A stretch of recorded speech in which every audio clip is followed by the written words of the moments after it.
പൊതുജനങ്ങളെ ബാധിക്കുന്ന വിഷയങ്ങൾ, അത്തരത്തിൽ ചില വിഷയങ്ങൾ നമ്മൾ കൈകാര്യം ചെയ്യുമ്പോൾ ഉണ്ടാകുന്ന ചില പ്രശ്നങ്ങൾ അത് വിലയിരുത്തേണ്ടതായിട്ടുണ്ട്.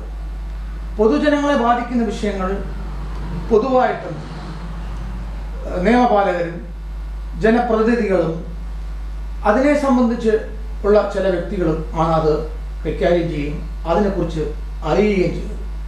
കഴിഞ്ഞ എപ്പിസോഡിൽ നമ്മൾ ഒരു വാർത്ത ഇട്ടിരുന്നു. അതിൻ്റെ ഒരു ഫോളോ അപ്പാണ് ഈ എപ്പിസോഡിൽ നിങ്ങളോട് ഞങ്ങൾ പങ്കുവെക്കാൻ ആഗ്രഹിക്കുന്നത്.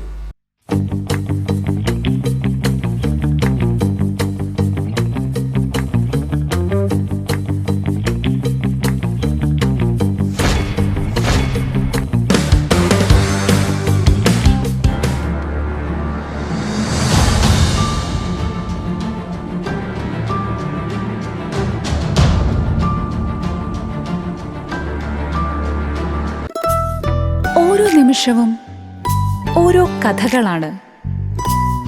ചിലപ്പോൾ അത് സ്വപ്നങ്ങളാണ്, മറ്റു ചിലപ്പോൾ ആഘോഷങ്ങളും. പുതിയ ശീലങ്ങൾ പകർന്നു നൽകുമ്പോൾ അത് അംഗീകാരവുമാണ്. ഒത്തുചേരലുകൾ ഇരട്ടി മധുരമാക്കുന്ന അമൂല്യമായ സമ്മാനങ്ങൾ പോലെ കഥകൾ നിങ്ങളുടെ ആഭരണം പറയട്ടെ. നമ്മോടൊപ്പം ഇപ്പോൾ ഉള്ളത് കൊല്ലം ജില്ലാ district secretary, Y's Men international club, Quilon football academy vice president, Kottiyam residents അസോസിയേഷൻ്റെ founder member, society of engineers UAE affiliated member, GCC രാജ്യങ്ങളിൽ ഹെവി പ്രോജക്റ്റുകൾ കൈകാര്യം ചെയ്തിട്ടുള്ളതും എക്സ്പീരിയൻസ്ഡുമായിട്ടുള്ള ഒരു എഞ്ചിനീയർ, ഒരു ടെക്നിക്കൽ ഹാൻഡാണ് ഷിബു മനോഹർ. നമസ്കാരം. നമസ്കാരം.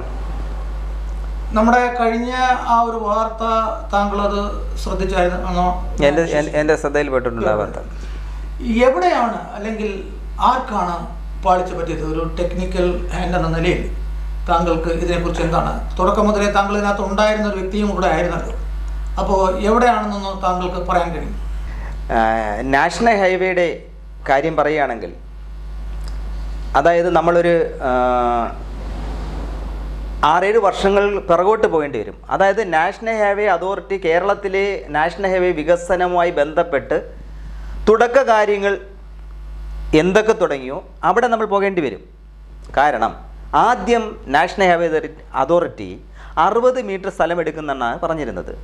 അതേ 60 മീറ്റർ സ്ഥലമെടുക്കാൻ ഇന്ത്യ ഗവൺമെൻറ് കേരള സംസ്ഥാനത്തോട് ആവശ്യപ്പെടുകയും 60 മീറ്റർ സ്ഥലം എടുക്കുന്നു എന്ന് പറഞ്ഞപ്പോൾ ആരാണ് ഇവിടെ പ്രശ്നം ഉണ്ടാക്കിയത്? നമ്മുടെ പണ്ട് കമ്പ്യൂട്ടർ വരുന്നപ്പോൾ അയ്യോ കമ്പ്യൂട്ടർ വരുന്നെന്ന് പറഞ്ഞ് ബഹളം ഉണ്ടാക്കിയ അതേ ജനങ്ങൾ തന്നെയാണ് ഇവിടെ 60 മീറ്റർ സ്ഥലം കൊടുക്കത്തില്ല, ഇവിടെ 30 കൊടുക്കൂ, 30 പിന്നെ 45 കൊടുക്കൂ, 30 കൊടുക്കൂ, 45 കൊടുക്കൂ എന്നും പറഞ്ഞ് പ്രശ്നം ഉണ്ടാക്കിയത് ഇവിടുത്തെ ജനങ്ങളാണ്. അപ്പോൾ ഇതിൻ്റെ എല്ലാം കാരണക്കാരാരാണ്? ഇവിടുത്തെ ജനങ്ങൾ തന്നെയാണ്. കാരണം നാഷണൽ ഹൈവേ അതോറിറ്റി സ്ഥലം എടുക്കുന്നു എന്ന് പറഞ്ഞപ്പോൾ അന്ന് സ്ഥലം എടുക്കാതിരുന്നപ്പോൾ അന്ന് ഭരിച്ചിരുന്ന ഗവൺമെൻറ്റിനെ നാഷണൽ ഹൈവേയുടെ അതോറിറ്റിയുടെ വികസനം തടഞ്ഞ സർക്കാരിന് അഭിവാദനങ്ങൾ വെച്ച് ഫ്ലക്സ് ബോർഡ് വെച്ച ജനങ്ങളാണ് നമ്മളിവിടെ ഉള്ളത്. നമുക്കിവിടുന്ന് അങ്ങോട്ട് പോയാൽ നമ്മളിവിടുന്ന് മേവറം ജംഗ്ഷനിൽ അങ്ങോട്ട് ഇടത് സൈഡിലെല്ലാം ബോർഡ് വെച്ചിട്ടുണ്ടായിരുന്നു. നാഷണൽ ഹൈവേയുടെ വികസനം 30 മീറ്റർ ആക്കി കുറച്ച സർക്കാരിന് അഭിവാദനങ്ങൾ. അതാണ് ഇവിടുത്തെ ജനങ്ങൾ. സെയിം സിസ്റ്റം തന്നെ. അതാണ് ഇവിടുത്തെ ജനങ്ങൾ. അപ്പോഴെന്താണ് ഇവിടെ പ്രശ്നം പറ്റിയത്? ഈ 60 മീറ്റർ സ്ഥലം എടുത്തായിരുന്നു എങ്കിൽ ഇപ്പോൾ ചെയ്തിരിക്കുന്ന സിസ്റ്റത്തിൽ നിന്നും സെൻട്രലിലെ ഡിവൈഡർ തന്നെ ഇപ്പോൾ ഒറ്റ ലൈനായിട്ട് പോകുന്നു. അത് ഡബിളാകും. ഈ റോഡിൻ്റെ വീതി ഇതേ വീതിയിൽ വരും. അടുത്ത സർവീസ് റോഡ് വരും. സർവീസ് റോഡ് വന്നിട്ട് എല്ലാ കടകളുടെയും ഫ്രണ്ടിൽ ബോംബെ മോഡൽ പാർക്കിംഗ് ആണ് ഈ 60 മീറ്റർ സ്ഥലം എടുപ്പിലൂടെ ഉദ്ദേശിക്കുന്നത്. അപ്പോൾ അത് സമരമായി. ഇവിടെ 60 മീറ്റർ സ്ഥലം എടുക്കുമ്പോൾ സമരമായി. 30 മീറ്ററെ കൊടുക്കത്തോളം എന്നായി. അത് 30 മീറ്റർ കൊടുക്കത്തില്ല എന്ന് പറഞ്ഞപ്പോൾ ഇന്ത്യ ഗവൺമെൻറ് പറഞ്ഞു 30 മീറ്റർ സ്ഥലത്തിന് ഞങ്ങൾ റോഡ് ചെയ്യത്തില്ല. അങ്ങനെ നിർബന്ധം പിടിച്ചപ്പോൾ എന്നാൽ 45 മീറ്റർ കൊടുക്കാമെന്നായി. 45 മീറ്ററിലും ഈ 45 മീറ്ററിൽ കൊടുത്തു കഴിഞ്ഞാലുള്ള പ്രശ്നം ഇപ്പോൾ അതായത് ഇപ്പം നടന്നുകൊണ്ടിരിക്കുന്ന പ്രശ്നങ്ങൾ, അതായത് സർവീസ് റോഡ് കൊണ്ടുവന്നിട്ട് പിന്നെ കൾവേർട്ട് വന്നിട്ട് റോഡ് കടകളുടെ സൈഡിൽ വന്നിരിക്കുകയാണ്. ഈ സർവീസ് റോഡും കഴിഞ്ഞ് പിന്നെ ഉള്ള 7.5 മീറ്റർ അപ്പുറം ഇപ്പുറമുള്ള 7 മീറ്ററാണ് നമ്മൾ നഷ്ടപ്പെട്ടിരിക്കുന്നത്. അതുകൊണ്ട് ലാഭം ആർക്കാ?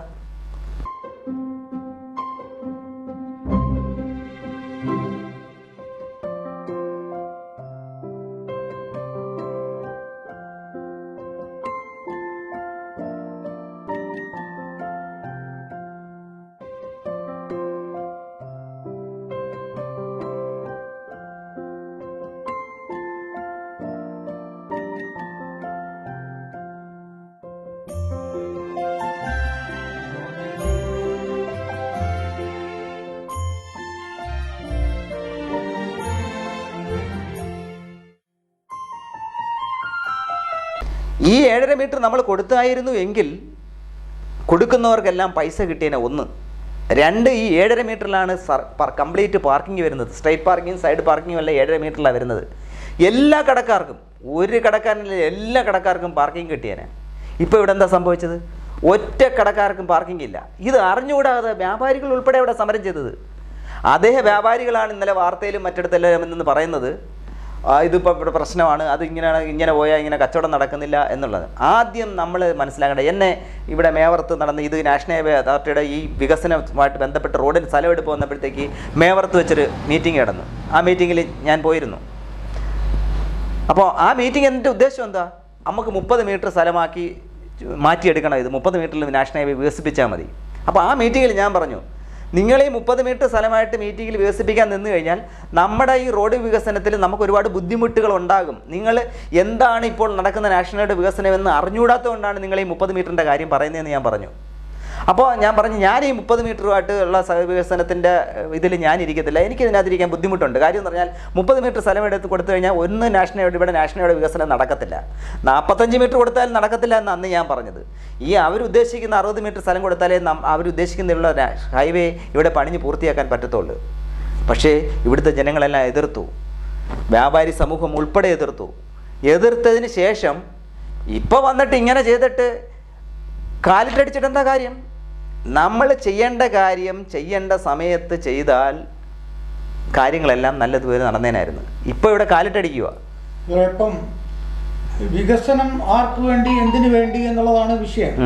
അപ്പോൾ അതിൽ ഇപ്പോൾ അവർ ചൂണ്ടിക്കാണിക്കുന്നത് എന്ന് പറയുന്നത്, നമ്മുടെ NH66 അത് പോകുമ്പോൾ സർവീസ് റോഡ് വരുന്നതുകൊണ്ട് ഇത് കെട്ടിയടച്ചിട്ടിരിക്കുന്നത് കൊണ്ട് ഒന്നാമത് ജനങ്ങൾക്ക് ഉണ്ടാകുന്ന ബുദ്ധിമുട്ടും, അതുപോലെ തന്നെ ആ റോഡിലൂടെ പാസ് ചെയ്യുന്നവരാരും കച്ചവടക്കാർക്ക് ഒരു ബയ്യറോ അങ്ങനെയുള്ള ഒരു ഓപ്പർച്യൂണിറ്റീസ് ഒന്നും കിട്ടുന്നില്ല എന്നുള്ളതാണ്. അവർക്കൊരു സാധ്യത, ഒരു കച്ചവട സാധ്യത ആ റോഡിൽ പോകുന്നവർക്ക് ആ റോഡിൽ പോകുന്നവരിലൂടെ ഉണ്ടാകുന്നില്ല എന്നുള്ളതാണ് അവരുടെ വിഷയം. അത് തന്നെയാണ് ഞാൻ ആദ്യം പറഞ്ഞത്. ഈ ബയ്യറും അവർ വരണമെങ്കിൽ റോഡിൽ സ്ഥലം വേണ്ടേ? റോഡിൽ സ്ഥലം വേണ്ടേ? ഈ സ്ഥലം ഉദ്ദേശിക്കുന്ന സർവീസ് റോഡ് ഉണ്ടല്ലോ ഇപ്പോഴെന്ന് പറഞ്ഞാൽ നാഷണൽ ഹൈവേ അതോറിറ്റി മെയിൻ റോഡിന്റെ സർവീസ് റോഡിന്റെ കൾവേർട്ട് കഴിഞ്ഞിട്ട് ഇനിയിപ്പോൾ വരാൻ പോകുന്നത് എന്താ? മൊത്തം ഫെൻസിങ് വരും. ആവശ്യപ്പെടുന്നവർക്ക് മാത്രം, ആവശ്യപ്പെടുന്നവരുടെ കടയിൽ ആവശ്യമുണ്ടെങ്കിൽ പാർക്കിംഗ് അവർ റിക്വസ്റ്റ് ചെയ്താൽ മാത്രം അവർക്ക് ഫെൻസ് വണ്ടി കയറ്റിടാൻ, അതും അവർക്ക് പാർക്കിംഗ് ഉണ്ടെങ്കിൽ മാത്രം. സെറ്റ് ബാക്കിൽ, അതായത് നമ്മുടെ ഗവൺമെൻറ് സെറ്റ് ബാക്ക് പറഞ്ഞിട്ടുണ്ട്. ഇപ്പം നിൽക്കുന്ന കടകളിൽ നിന്നും 6.9 മീറ്റർ മാറിയ കടകൾ ചെയ്യാവൂ എന്ന് പുതിയ സെറ്റ് ബാക്ക് പറഞ്ഞിട്ടുണ്ട്. ആ സെറ്റ് ബാക്കിൽ പോയിട്ട് മിനിമം 3 മീറ്ററെങ്കിലും പാർക്കിംഗ് ഉള്ളവർക്ക് മാത്രമേ ഓപ്പണിംഗ് കൊടുക്കത്തുള്ളൂ. ഇല്ലാത്തവർക്ക് അവർ ഓപ്പണിംഗ് പോലും കൊടുക്കത്തില്ല. എല്ലാം ഫെൻസിങ് വരും. ഇതേ ഫെൻസിങ് മുമ്പ് എവിടെ വരുമായിരുന്നു? മുമ്പ് വരുന്നത് സർവീസ് റോഡും കഴിഞ്ഞ് പിന്നെ പാർക്കിങ്ങും കഴിഞ്ഞിട്ട് അടുത്ത പോർഷനിൽ ഫെൻസിങ് വരത്തുള്ളായിരുന്നു. ഫെൻസിങ് കഴിഞ്ഞ് പിന്നെ പാസേജ് ഉണ്ടായിരുന്നു, ജനങ്ങൾക്ക് നടക്കാനുള്ള പാസേജ് ഉണ്ടായിരുന്നു. ഈ പാസേജിൽ വന്നിട്ട് കടകളിലോട്ട് സുഖമായിട്ട് കയറി എല്ലാവർക്കും പർച്ചേസ് ചെയ്യായിരുന്നു. ഇതൊന്നും ഇപ്പോൾ നടക്കത്തില്ല. ആ 7.5 മീറ്റർ ഒരു സൈഡിൽ പോയപ്പോൾ തന്നെ ഇതെല്ലാം പോയി. അപ്പം ആർക്കവിടെ നഷ്ടം? ജനങ്ങൾക്ക് നഷ്ടം. ഒന്ന്, ഗവൺമെൻറ്റിന് ലാഭം. ഗവൺമെൻറ് 15 മീറ്റർ സ്ഥലത്തിൻ്റെ പൈസ കൊടുക്കേണ്ടി വന്നില്ല. ഒന്ന്, ഈ 15 മീറ്ററുള്ള വികസനത്തിനുള്ള പൈസയും ചിലവാക്കേണ്ടി വന്നില്ല ഗവൺമെൻറ്. അപ്പം ഗവൺമെൻറ് അവർക്കെന്തുവാ? അവർ സന്തോഷം. അവന്മാർ വന്നുടനെ എന്നെ സമരം ഉണ്ടാക്കി, 30 മീറ്ററിൻ്റെ സമരം ഉണ്ടാക്കി, 45 മീറ്റർ സമരം, 45 മീറ്ററിൽ പണി തുടങ്ങി. അനുഭവിക്കട്ടെ. ചില മുഹൂർത്തങ്ങൾ, ചില പരീക്ഷണങ്ങൾ, എന്നിൽ ഞാൻ എന്നെ തന്നെ തിരയുന്ന നിമിഷങ്ങൾ, അവിടെയൊക്കെ എന്നിൽ ആത്മവിശ്വാസം നിറയ്ക്കുന്ന പുഞ്ചിരി, ചെറിയൊരുക്കങ്ങൾ,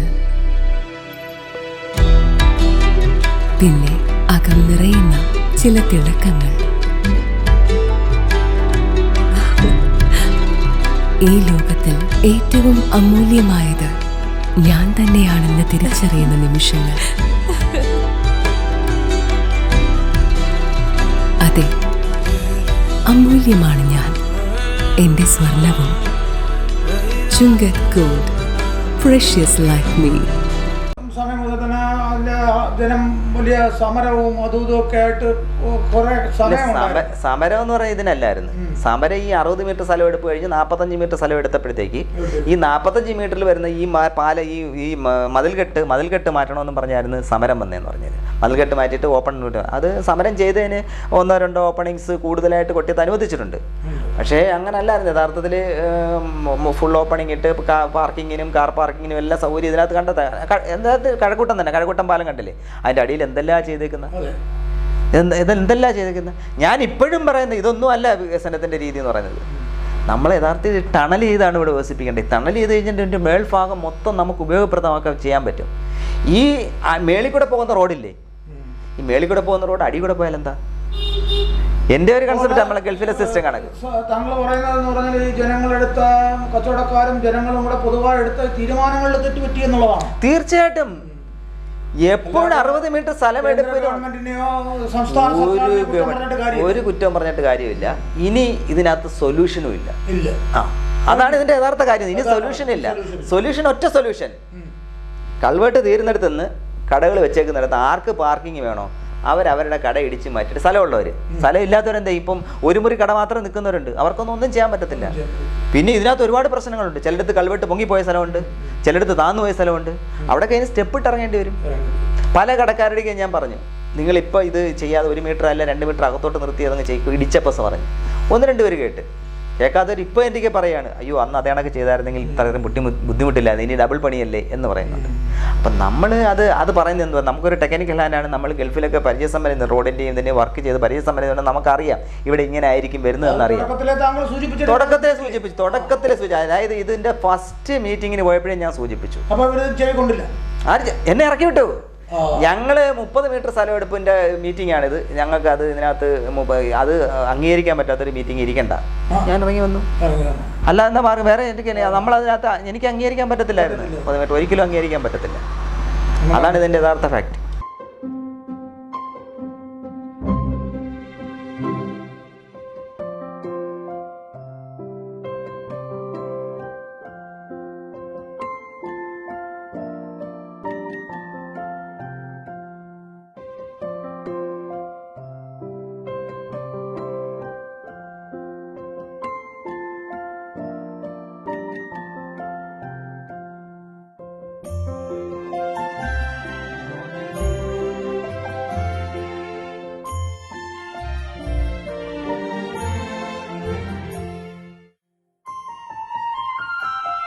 വീണ്ടും കാണുന്നവരെ നന്ദി, നമസ്കാരം.